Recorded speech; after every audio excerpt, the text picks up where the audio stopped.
इस वक्त हमें सबसे बड़ी खबर हमारे पास है। यूक्रेन के राष्ट्रपति ने प्रधानमंत्री नरेंद्र मोदी से बात की है। सबसे बड़ी खबर इस वक्त की हम आपको बता रहे हैं। यूक्रेन के राष्ट्रपति जेलेंस्की ने ट्वीट कर एक जानकारी भी दी है। यूक्रेन युद्ध पर इस वक्त की सबसे बड़ी खबर, जहां जेलेंस्की ने प्रधानमंत्री मोदी से की है फोन पर बात, और ये वही ट्वीट आपको हम दिखा रहे हैं जिसमें लिखा है, spoke with prime minister Narendra Modi, inform the course of repulsing aggression, more than 1 lakh invaders are on our land and they insidiously fire on residential buildings, urge to give us political support in Security Council, stop the aggressor together। और जिस तरीके से अब civilians को अमित नुकसान पहुंच रहा है, उसके बाद ये बड़ी मदद और बड़ी अपील प्रधानमंत्री नरेंद्र मोदी की तरफ से भी की गई, नरेंद्र मोदी को की गई है। और प्रधानमंत्री ने जिस वक्त पुतिन से बात की थी तब भी उन्होंने कहा था कि नेगोशिएशंस किए जा सकते हैं, इन हालात को बद से बदतर होने से पहले जरूरी है कि एक डायलॉग होना चाहिए। और अब यहां पर जेलेंस्की की तरफ से अपील की गई है प्रधानमंत्री नरेंद्र मोदी को, और ये कहा है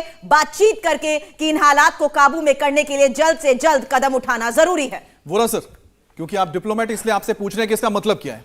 इसका मतलब बड़ा स्पष्ट है। अब वो चाहता है कि हम बातचीत करें, हम व्लादिमीर पुतिन से कहें, क्योंकि माना जाता है कि उनका संबंध प्राइम मिनिस्टर नरेंद्र मोदी के साथ बहुत अच्छा है। उनसे कहें कि भाई ज़्यादा आप जोर ना लगाएं, ज़्यादा आप प्रेशर ना डालें, आप सीज फायर करवाएं या वायलेंस ख़त्म करें ताकि नेगोशिएशंस हो सकें। यही है जो मैं देख रहा हूं इस अपील के अंदर। अगर आप बिटवीन द लाइंस पढ़ें, जिसमें हम ट्रेंड हैं कि इतने अग्रेसर आ गए, आप कुछ करिए, बचाइए हमको। रो पड़ा था जब वो नेटो लीडर से बात कर रहा था कि ये मेरा आखिरी मौका है। एक चीज़ ज़रूर बहुत महत्वपूर्ण है, हम लोग ट्रेंड हैं ये देखने के लिए। वो कह रहे हैं मुझे हथियार दो।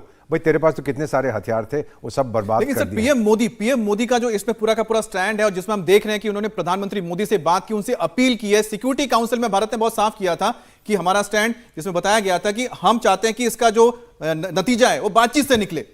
और हालात को देखते हुए सर वो अवगत भी करा रहे हैं। जेलेंस्की ने प्रधानमंत्री मोदी से कहा है कि मेरी जमीन पर इस वक्त 1 लाख से ज्यादा रूसी सैनिक हैं, हमारी रिहायशी इमारतों पर रूसी सेना हमले कर रही है। जेलेंस्की ने अपील की है भारत यूएनएससी में। अच्छा, लेकिन इसमें बड़ी बात यह है सुरभि कि बड़ी बात यह है सर, मैं आपसे जानना चाहता हूं, भारत की ओर से अभी तक इंतजार करना पड़ेगा कि आखिर क्या वर्जन आता है। जो वर्जन है ये अभी यूक्रेन का है। हमें भी देखना पड़ेगा कि उन्होंने क्या कहा है और आपके प्रधानमंत्री, हमारे प्रधानमंत्री, मेरे प्रधानमंत्री ने क्या जवाब दिया है। लेकिन हमेशा से हमारा जवाब वही रहा है, बड़ा कंसिस्टेंट व्यू पॉइंट है। ना मेरी दुश्मनी रूस के साथ है, ना यूक्रेन के साथ, ना अमेरिका के साथ।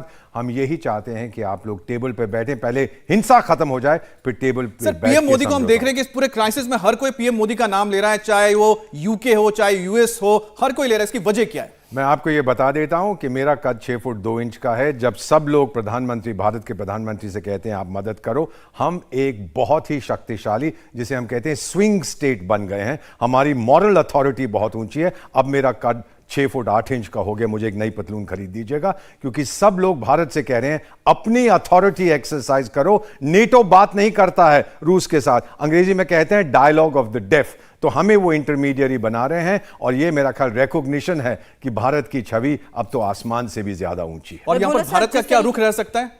भारत यही कहेगा शांति। हमेशा से हम कहते आए, चाणक्य ने भी यही कहा था, पहले हथियार नीचे रखो फिर बातचीत करो। ये हमारी बहुत पुरानी परंपरा है। लेकिन सर इस बीच जो हालात बने हुए हैं और जिस तरीके से प्रधानमंत्री नरेंद्र मोदी से भी पूरे मामले में हस्तक्षेप करने की अपील की जा रही है, जो एक्सटर्नल फोर्सेस के जरिए सपोर्ट की कोशिश यूक्रेन कर रहा है, क्या वो सपोर्ट भारत की तरफ से उसे मिल सकता है? एक्सटर्नल सपोर्ट की अगर आप बात कर रहे हैं कि हम अपनी सेना भेजेंगे, बिल्कुल नहीं। नेटो भी सेना नहीं भेजेगा, बूट्स ऑन द ग्राउंड तो सवाल नहीं पैदा होता। मॉरल अथॉरिटी, हम उसमें यही कह रहे हैं कि पहले बंद करो, फिर बैठ के समझौता करो, बातचीत करो। हां, वो हम फैसिलिटेट कर देंगे। मैं जानता नहीं हूं कि विदेश मंत्रालय क्या पोजीशन लेगा। दिल्ली में बातचीत करना चाहते हो, आइए यहां पे बातचीत कर सकते हैं। लेकिन पुतिन साहब ने यह साफ जाहिर कर दिया कि मैं जेलेंस्की से बात नहीं करूंगा, वो समय खत्म हो चुका। कितनी बार कहा मुझसे बात करो, वो नहीं माना, घमंड था। अब वो टूट चुका है, हार चुका है। तो जो भी इंटरिम सरकार आएगी उनके साथ जरूर बातचीत। सर इस बात का जिक्र किसी ने नहीं किया कि लगातार जब पुतिन बोल रहे थे कि आप बात करने के लिए तैयार हैं, लेकिन जेलेंस्की यहां पर आए, मॉस्को आके बात करे, लेकिन तब जेलेंस्की ने बिल्कुल भी इन बातों को तवज्जो नहीं दी थी। अब वो गिड़गिड़ा रहे हैं, तो उनकी तरफ से वो गलती हुई है जो भुगत रहे हैं। एब्सोल्युटली। ये एक चीज होती है घमंड, दूसरी तरफ होता है आपके अपने नागरिकों की जो हालत है उस पर तरस खाना। मैंने जो समझा है, और मैंने बहुत से देशों में देखा है, उनकी ईगो उनके रास्ते में खड़ी थी और नेटो ने उनसे कहा था कि मत फिक्र करो, हम तुम्हारे पीछे हैं। पीछे मुड़ के देखा तो कोई नहीं था।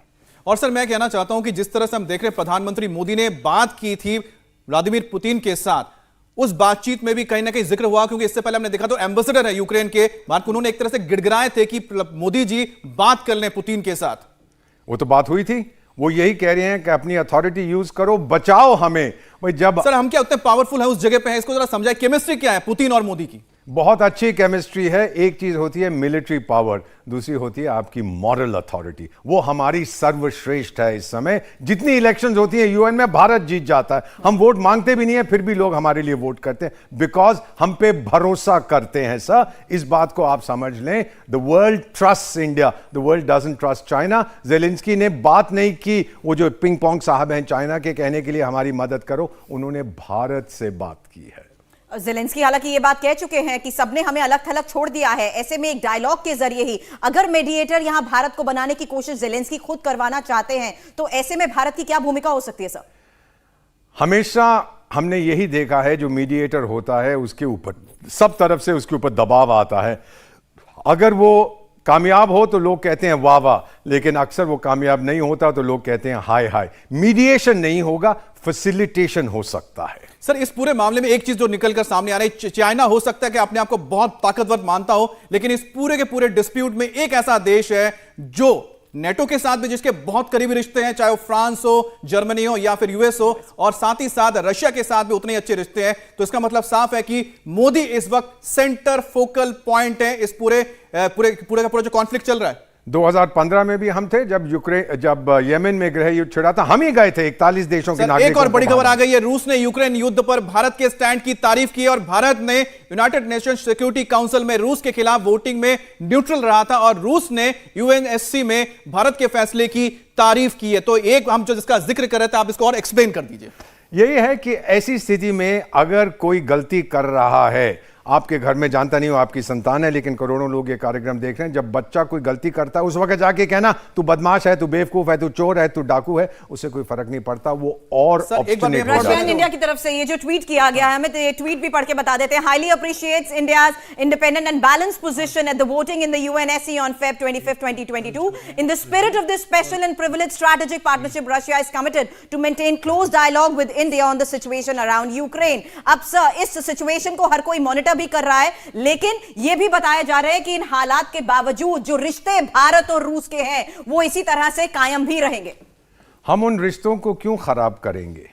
हमारे रिश्ते बायलैटरल हैं, हमारे पास स्ट्रेटेजिक ऑटोनॉमी है। हम किसी देश के साथ जब दोस्ती करते हैं, देखिए चाणक्य ने कहा था कि मेरे दुश्मन का दुश्मन मेरा दोस्त होता है, लेकिन उसने ये कभी नहीं कहा था कि मेरे दोस्त का दुश्मन मेरा भी दुश्मन होता है, ये नहीं कहा था। ये हम समझते हैं। इस तरह से साइड्स लेने से कोई नतीजा नहीं आता।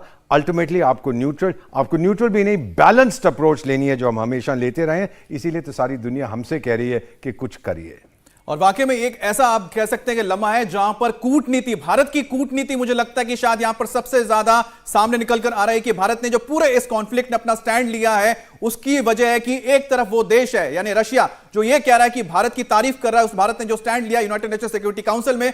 दूसरी तरफ जिस देश में इस वक्त रशिया की आर्मी है, यूक्रेन का राष्ट्रपति प्रधानमंत्री मोदी से मदद मांग रहा है। Sir this is I the highest, हम कह सकते हैं, वक्त है कि भारत की डिप्लोमेसी को लेकर, लीडरशिप को लेकर। मैं इतना कहूंगा, थैंक यू वेरी मच, आपने हमारी तारीफ की है, क्योंकि आमतौर तो लोग हमसे कहते हैं कि आप कुछ नहीं जानते, ये नहीं हो रहा, वो नहीं हो रहा, बट द रियलिटी इज, चाहे मैं विदेश मंत्रालय से भले ही वहां पे था, मैं डिप्लोमेट हूं, इतना कहूंगा, Indian diplomacy is the best in the world. Sir आपका टेक इस पर? बिल्कुल कोई शक नहीं है कि जिस प्रकार से यूक्रेन और भारत के संबंध यूक्रेन के साथ, भारत के संबंध रूस के साथ वाकई बहुत अच्छे हैं, भारत के संबंध अमेरिका के साथ भी बहुत अच्छे हैं, तो भारत के संबंध चीन के साथ अच्छे नहीं हैं। तो ऐसी हालात में we have to really have a very balanced approach, जैसे एम्बेसडर साहब बता रहे थे, और वही बैलेंस्ड अप्रोच का मुझे लगता है यूक्रेन के ज़ेलेंस्की ने भी उसको सहारा और कहा है कि वो मोदी जी उनसे बात करें। तो ऐसे हालात में मैं समझ सकता हूँ कि भारत जो है एक कैच 22 सिचुएशन है, जिसमें कि ना ही अगर अमेरिका कहे हमारे साथ दे, साथ ये नहीं है, हमारा जो अप्रोच है वो हमारे लिए है। हमारा इंटरेस्ट किस में है? हमारा इंटरेस्ट है बैलेंस्ड अप्रोच, हम सबके साथ दोस्ती चाहते हैं, बैलेंस अप्रोच। लेकिन नजर इस वक्त जहां पूरी दुनिया की भारत पर है, भारत में यहां प्रधानमंत्री नरेंद्र मोदी की पुतिन से भी बातचीत हो चुकी है और जेलेंस्की ने भी खुद अब से थोड़ी देर पहले प्रधानमंत्री नरेंद्र मोदी से बात की है। इंडिया टीवी हर वक्त हर जगह डाउनलोड करने के लिए सर्च करें India TV news Google play store या ऐप स्टोर पर।